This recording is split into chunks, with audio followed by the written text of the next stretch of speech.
podcast.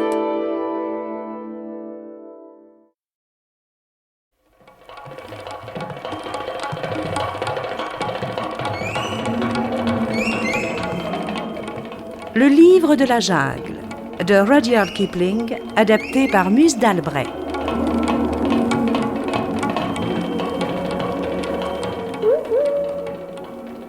Aujourd'hui, l'Ancus du roi.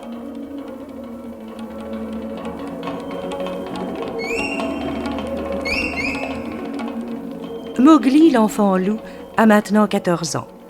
La jungle est son royaume. Il n'y redoute personne. Tous le craignent ou le respectent ou l'aiment. Mais il ignore le peuple du poison, les cobras venimeux, qu'il a toujours eu soin d'éviter. Et la rencontre qu'il fait de l'un d'entre eux n'est pas pour le rendre indulgent à la folie des hommes.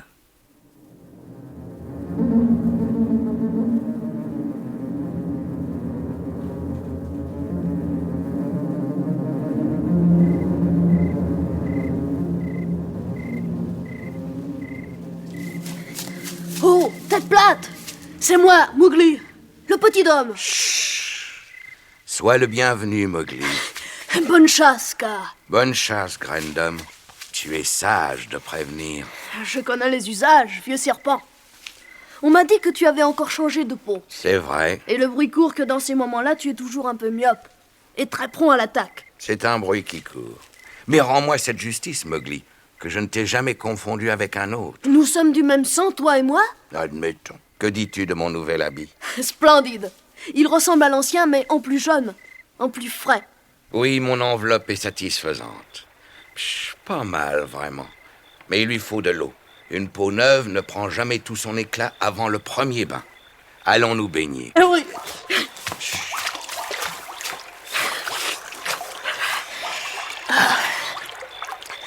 Oh, il fait bon, Kaa.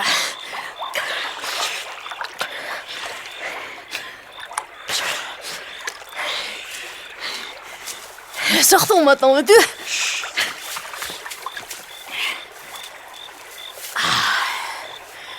On est bien. La lune se lève derrière les rochers.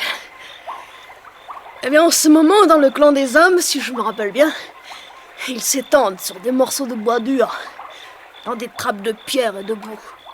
Et après avoir fermé ce qu'ils appellent des portes, pour se défendre contre l'air pur, ils tirent une étoffe sale par-dessus leur lourde tête. Et ils chantent de vilaines chansons par le nez. Tiens, comme ça. Ah, il fait meilleur dans la jungle. Ainsi la jungle te donne tout ce que tu as jamais désiré, petit frère. Ah, pas tout. Pas tout, sans cela, il y aurait un autre Shere Khan, pour le moins aussi gros, à tuer une fois par lune. Maintenant, je pourrais tuer, tu sais, avec mes propres mains et avec ce couteau, sans avoir besoin des buffles. Et puis, il m'arrive de souhaiter que le soleil brille au milieu des pluies, et que les pluies cachent le soleil au plus fort de l'été. Et je ne me suis jamais levé le ventre vide sans souhaiter de manger. Mais c'est ainsi que nous sentons tous. Tu n'as pas d'autre désir? Que puis-je désirer de plus? J'ai la jungle et la faveur de la jungle. Y a-t-il quelque chose de plus entre l'aurore et le couchant? Pourtant, le cobra disait... Le cobra? Tu as donc des rapports qu'avec le peuple du poison? Ah, pour moi, je leur laisse le chemin. Ils portent la mort dans leurs dents de devant. Cela n'est pas juste. Mais pensez que des serpents si petits pourraient tuer Baloo, Bagheera, et même toi, Kaa. Quel est ce capuchon avec qui tu as causé? Il y a 3 ou 4 lunes, je chassais aux grottes froides. Un endroit que peut-être tu n'as pas oublié. Et ce que je chassais s'enfuit en criant jusqu'au-delà des citernes, jusqu'à cette maison dont j'enfonçais jadis un mur à cause de toi. Oui, mais les singes... Chut! Pardon, Kaa. J'oubliais que leur nom est interdit. Les gens des grottes froides ne logent pas dans des terriers. Celui-là ne logeait pas, mais cherchait à se loger. Il entra dans un terrier qui menait très loin. Je le suivis, puis ayant tué, je dormis. Lorsque je m'éveillai, je m'avançai encore. Sous terre? Sous terre. Je tombai enfin sur un capuchon blanc. Un cobra blanc? Oui. Il me parla de choses au-delà de mon entendement et m'en montra beaucoup que je n'avais jamais vues. Un nouveau gibier? Était-ce de bonne chasse? Ce n'était pas du gibier, et je m'y serais cassé les dents. Mais le capuchon blanc me dit qu'un homme, il parlait comme s'il connaissait l'espèce, Oui. qu'un homme eût donné le sang chaud de son corps pour la seule contemplation de ces choses. Eh bien, nous irons voir, car je me souviens maintenant d'avoir été un homme. Doucement, Mowgli, doucement. Rappelle-toi que trop de hâte a perdu le serpent jaune qui voulait manger le soleil. Nous causâmes donc sous terre, moi et le capuchon blanc. Il est en vérité plus vieux que moi. Ce qui n'est pas peu dire. Je le crois même aussi vieux que la jungle. Je lui parlais de toi en te désignant comme un homme. Il y a longtemps que je n'ai vu un homme, me dit-il, que celui-ci vienne, et il verra toutes ces choses pour la moindre desquelles beaucoup d'hommes donneraient leur vie. Alors cela ne peut être qu'un nouveau gibier. Et cependant, le peuple du poison ne nous le dit pas quand il y a gibier sur pied. Ce sont gens peu serviables. Ce n'est pas du gibier, te dis-je, c'est... Chut, je ne peux pas te dire ce que c'est. Je ne connais rien d'équivalent. Eh bien, nous irons. Je n'ai jamais vu de cobra blanc. Et j'ai envie de voir les autres choses. Est-ce qu'il les a tués? Ce sont toutes des choses mortes et qui brillent. Il prétend qu'il est leur gardien. Il se tient dessus comme un loup se tient sur la curée du clan. Allons-y, Ika.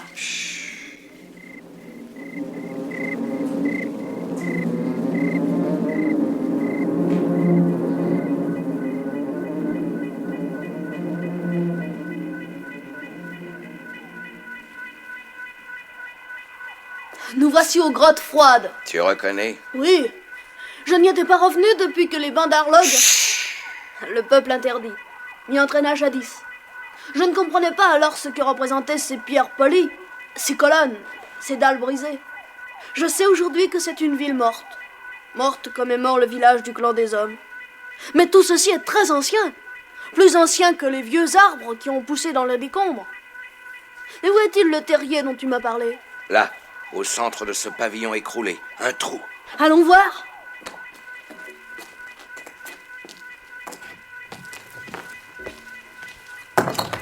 Oh, des marches! Regarde! Les ruines d'un escalier qui s'enfonce sous la terre. Descendons, gars!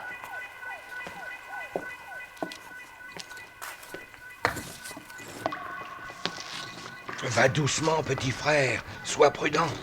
Et n'oublie pas ton maître mot pour le peuple du poison. C'est juste. Nous sommes du même sang, vous et moi! Le peuple venimeux nous fait attendre sa réponse.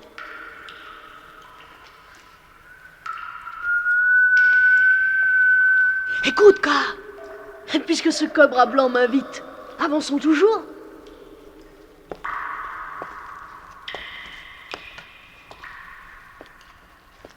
Oh, voilà un gîte sûr. Un peu loin toutefois pour y venir chaque jour. C'est ce que les hommes appellent une cave. Mais cette cave est plus vaste et plus haute que le temple du Brahman. Et maintenant, qu'allons-nous faire? Je compte donc pour rien? Bonne chasse, capuchon blanc. Quelle nouvelle de la cité? La cité? Quelle nouvelle de la grande cité? Aux murs formidables? La cité des 100 éléphants, des 20 000 chevaux et du bétail sans nombre. La cité du roi de 20 rois. Oh, je suis bien sourd ici. Et il y a bien longtemps que je n'ai pas entendu les trompettes de guerre. Il n'y a que la jungle sur nos têtes. Parmi les éléphants, je ne connais que Hati et ses 3 fils. Et pour les chevaux, Bagheera a proprement écorché ceux du village. Et qu'est-ce qu'un roi? Je te l'ai déjà dit, capuchon blanc. Je te l'ai déjà dit il y a 4 lunes. Ta cité n'existe pas. Allons donc! La cité, la grande cité de la forêt ne passera point. Ils l'ont bâtie avant que sortit de l'œuf le père de mon père. Et elle durera encore lorsque les fils de mon fils seront aussi blancs que moi. Quel bétail êtes-vous, vous autres? Et à quel maître? Je ne comprends pas ce qu'il dit. Moi non plus. Il est vraiment très vieux. Père des cobras, je te le répète, il n'y a ici que la jungle, comme il y en a toujours été depuis le commencement. Alors, quel est celui-ci? assis en face de moi, sans peur, qui ne connaît pas le nom du roi, et qui parle notre langage avec ses lèvres d'homme. Quel est-il avec son couteau et sa langue de serpent? On m'appelle Mowgli. Les loups sont mon peuple. Et K, ici présent, est mon frère. Et toi, père des cobras, qui es-tu? Je suis le gardien des trésors du roi. Kuru Maharaja bâtit la voûte au-dessus de ma tête, au jour où ma peau était sombre encore, afin que j'enseigne la mort à ceux qui viendraient voler. Puis on descendit le trésor par un trou, et j'entendis les chants des brahmanes, mes maîtres. Oh, j'ai déjà eu affaire à un brahman dans le clan des hommes, et je sais ce que je sais. Ça va mal tourner tout à l'heure. 5 fois, depuis ma garde, la pierre a été levée, mais toujours pour descendre davantage de richesses, et jamais pour rien retirer. Mais il y a longtemps, bien longtemps, que la pierre a bougé pour la dernière fois. Et je pense que ma ville m'oublie. Il n'y a pas de ville. Lève les yeux. Les racines des grands arbres là-haut éventrent les pierres. Les arbres et les hommes ne poussent pas ensemble, tu le sais. 2 ou 3 fois, des hommes ont trouvé leur chemin jusqu'ici. Mais ils ne disaient rien jusqu'à ce que j'arrive sur eux, tandis qu'ils tâtonnaient dans l'ombre. Et alors, ils ne criaient qu'un peu de temps, très peu de temps. Ils se taisaient pour toujours. Mais vous venez avec des mensonges, tous les deux, hommes et serpents, et vous voudriez me faire croire que ma cité n'existe pas et que ma garde est finie? Les hommes changent peu au cours des années. Et moi, je ne change jamais. Jusqu'à ce que la pierre soit levée et que les brahmanes descendent en chantant les chants que je connais et me nourrissent de lait chaud et me ramènent à la lumière, je reste moi. Moi, et pas un autre. Je reste le gardien des trésors du roi. Je ne comprends toujours pas. Quelque chacal leur a mordu. Il est enragé, sûrement. Et garde donc tes richesses, ô père des cobras. Je ne vois rien ici qui soit à emporter. Par les dieux du soleil et de la lune, la folie de la mort est sur ce garçon. Avant que tes yeux ne se ferment, je vais t'accorder cette faveur. Regarde et vois ce qu'auparavant nul homme n'a jamais vu. Je regarderai si cela peut te faire plaisir. Oh, je connais. Dans le clan des hommes, ils aimaient à jouer avec quelque chose de pareil. Ils appelaient ça de l'argent, des roupies, des amnas. Mais seulement ces pièces-ci sont jaunes.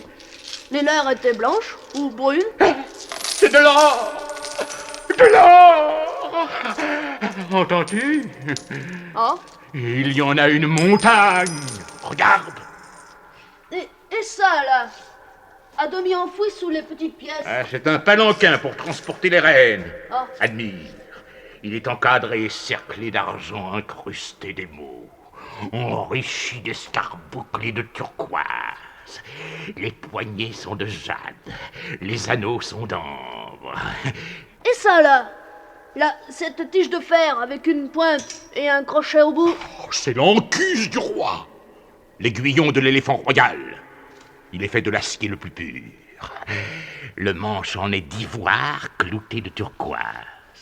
Il se prolonge en un rebord de jade où court une guirlande de fleurs.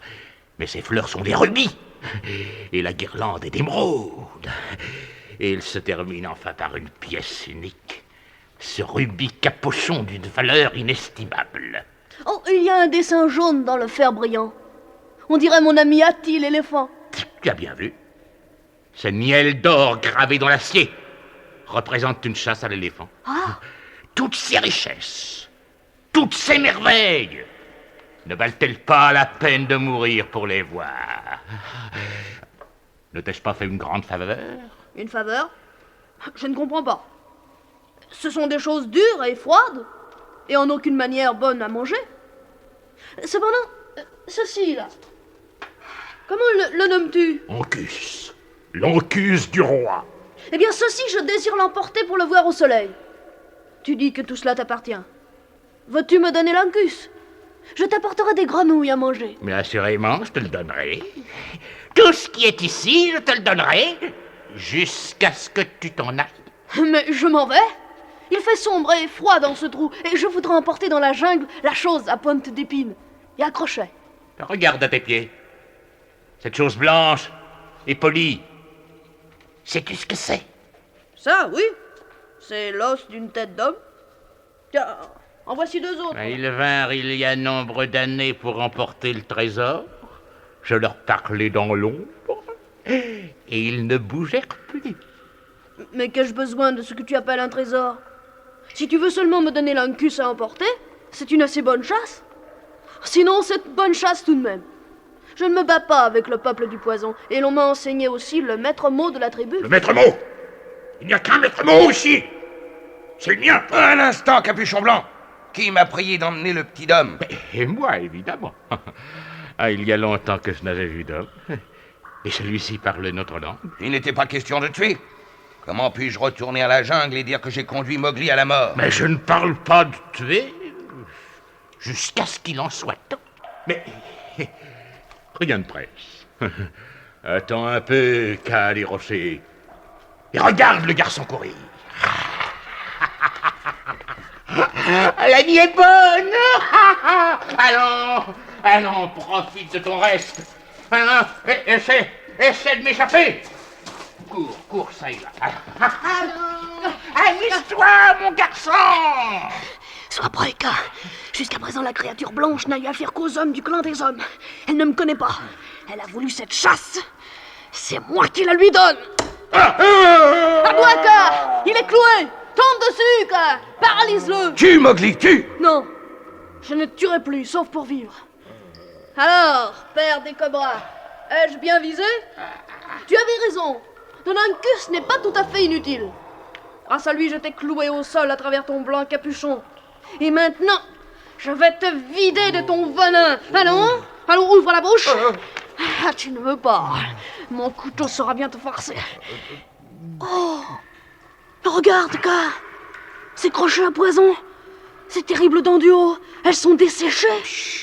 Toutes noires dans la gencive. Ce cobra n'a plus de poison. C'est une bouche pourrie. Allons-nous-en, Car, et rendons-lui la liberté, il n'est plus dangereux.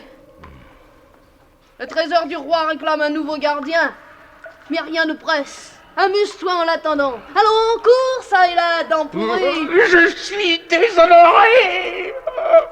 Oh, tue-moi. Il a été trop question de tuer ici. Nous partons. Je prends la chose à pointe d'épine, dents pourries, comme prix de ma victoire. Prends garde alors que cette chose ne finisse par te tuer toi-même. C'est la mort, souviens-t'en, c'est la mort. Il y a dans cette chose assez de force pour faire périr les hommes de toute la cité. Tu ne la garderas pas longtemps, homme de la jungle. Pas plus que celui qui te la prendra. Ils mourront, ils tueront et tueront à cause d'elle.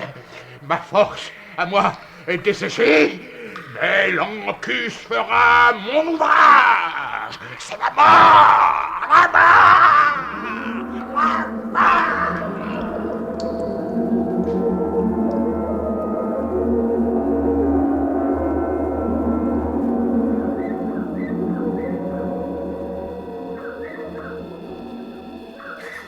Telle est mon aventure, Bagheera.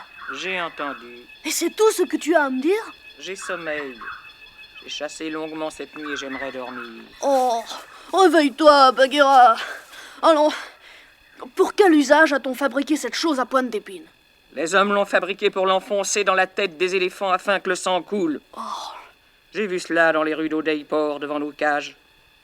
Cette chose a goûté au sang de beaucoup d'éléphants, comme Hati, si Hati était captif. Mais pourquoi l'enfonce-t-il dans la tête des éléphants? Pour leur apprendre la loi des hommes.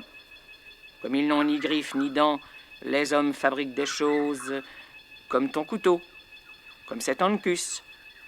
Et ils en font de pire. Toujours du sang quand on approche le clan des hommes. Je ne veux plus de cette chose. Tiens, regarde, Bagheera. Je l'envoie là-bas, loin, le plus loin possible. De cette façon, mes mains sont lavées de la mort. Le cobra dents pourries a dit que la mort me suivrait, mais il est vieux, il est blanc. Mais il est fou. Blanc ou noir, jeune ou vieux, sage ou fou, peu m'importe, je vais dormir, petit frère.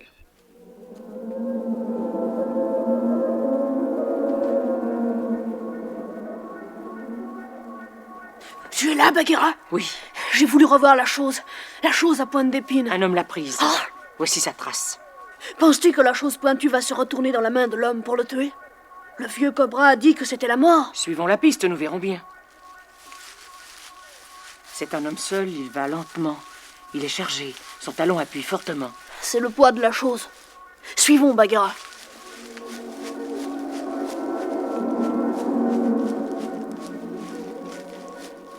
Il va plus vite maintenant.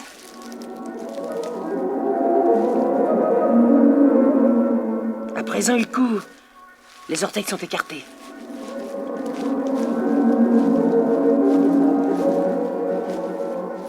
Ici, il tourne brusquement.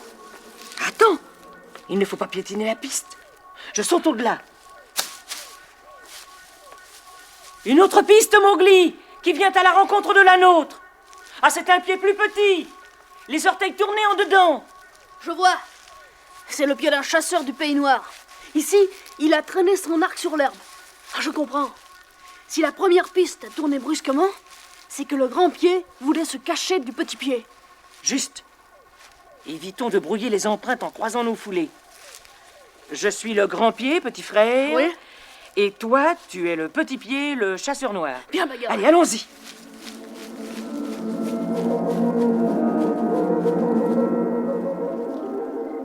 Moi, je suis le grand pied. Je tourne ici, je me cache derrière le rocher. Je reste immobile, je n'ose pas bouger mes pieds de place. Crie-moi à ta piste, petit frère. Moi, le petit pied, j'arrive au rocher, par en dessous. Mon arc entre les orteils. J'attends longtemps, car la marque de mes pieds est profonde. Moi aussi, j'attends. Je pose la chose à pointe d'épine sur une pierre. Elle glisse, la pierre est griffée. Crie ta piste, petit frère. Deux petites branches et une grosse brisée et piétinée. Ah, je ne comprends pas, Bagheera. Ah si, moi, le petit pied, je casse des branches, je fais du bruit en m'en allant pour que le grand pied m'entende. Je m'en vais, là-bas, vers la cascade, où le bruit de l'eau qui tombe couvre le bruit que je fais. Et ici, j'attends.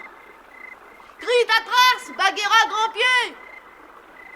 Je quitte le rocher par derrière, sur le ventre, en traînant la chose à pointe d'épine. Je ne vois personne. Je me relève, je cours. Moi, le grand pied, je cours très très vite. La trace est claire. Que chacun de nous suive la sienne. Je cours toujours.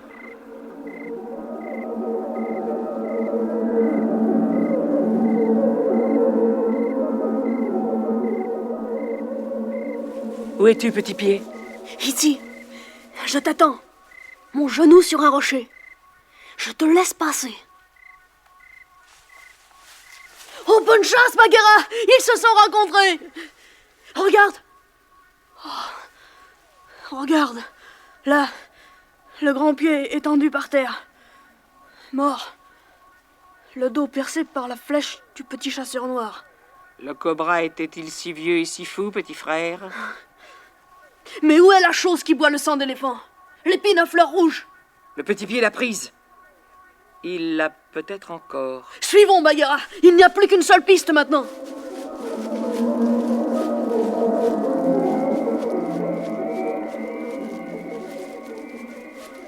Bagheera!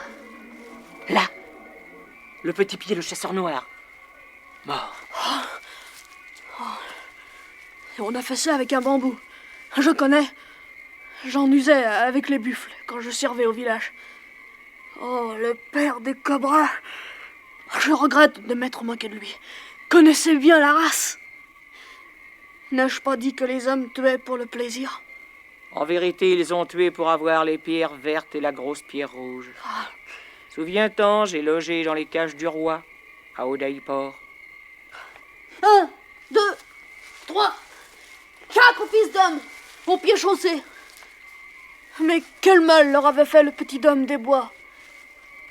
Vois, ils ont parlé avec lui debout, avant de le tuer.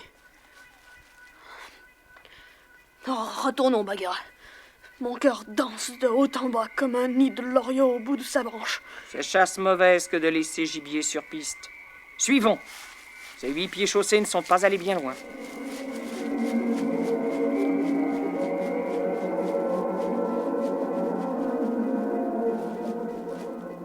Mowgli, je sens de la fumée. Les hommes ont toujours plus envie de manger que de courir. Va devant, Bagheera. Moi, je contourne le feu. En voici un qui ne mangera plus. Cela a encore été fait à l'aide du bambou. Regarde. Cette poudre blanche, c'est ce que les hommes mangent. Ils disent farine. Le sac crevé, là, c'est lui qui portait les vivres. Le cuisinier, peut-être. C'est le 3e. J'irai porter de grosses grenouilles fraîches au père des cobras pour l'engraisser. Il disait vrai. Cette chose qui boit le sang d'éléphant, c'est la mort même. Et cependant, je ne comprends toujours pas. Eh bien, suivons.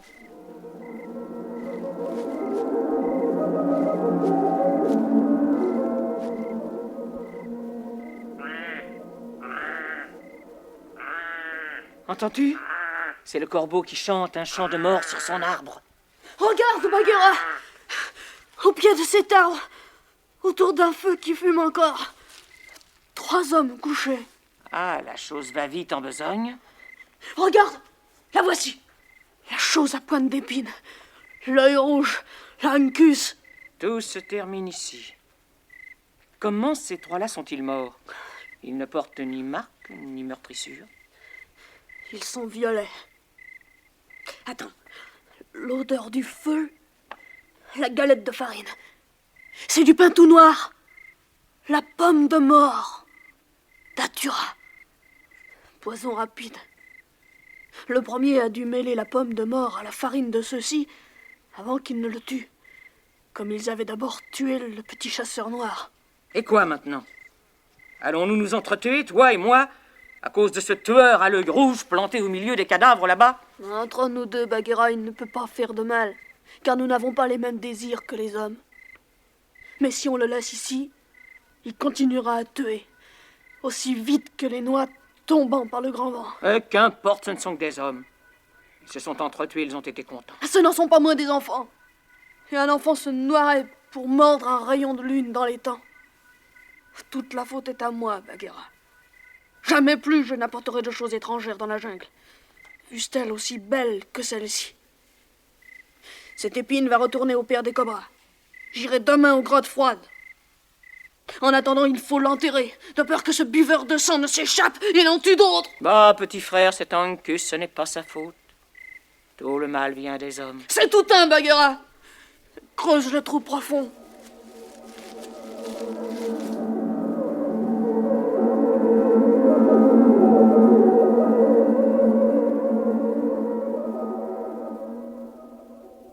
Père des cobras, voici la chose à pointe d'épine. Je te la rends. Elle est plus dangereuse que ton venin. L'Ankus! L'Ankus du roi! Et tâche de trouver dans ton peuple quelqu'un de jeune et de bien armé qui t'aide à garder le trésor, afin que nul homme ne sorte plus vivant d'ici. Je te l'avais bien dit que c'était la mort. Mais comment se fait-il que tu sois encore en vie? Par le taureau qui me racheta, je n'en sais rien. Cette chose a tué 6 fois en une nuit. Ne la laisse plus sortir. Jamais. Compte sur moi. Bonne garde, père des cobras.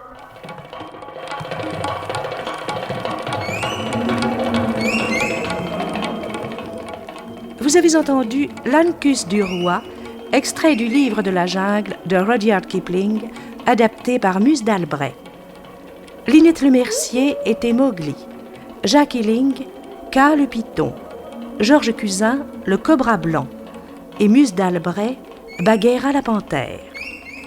Bruitage, Robert Maufra et Michel Rouet. Prise de son, Jean Jusforgue. Réalisation, Henri Soubéran.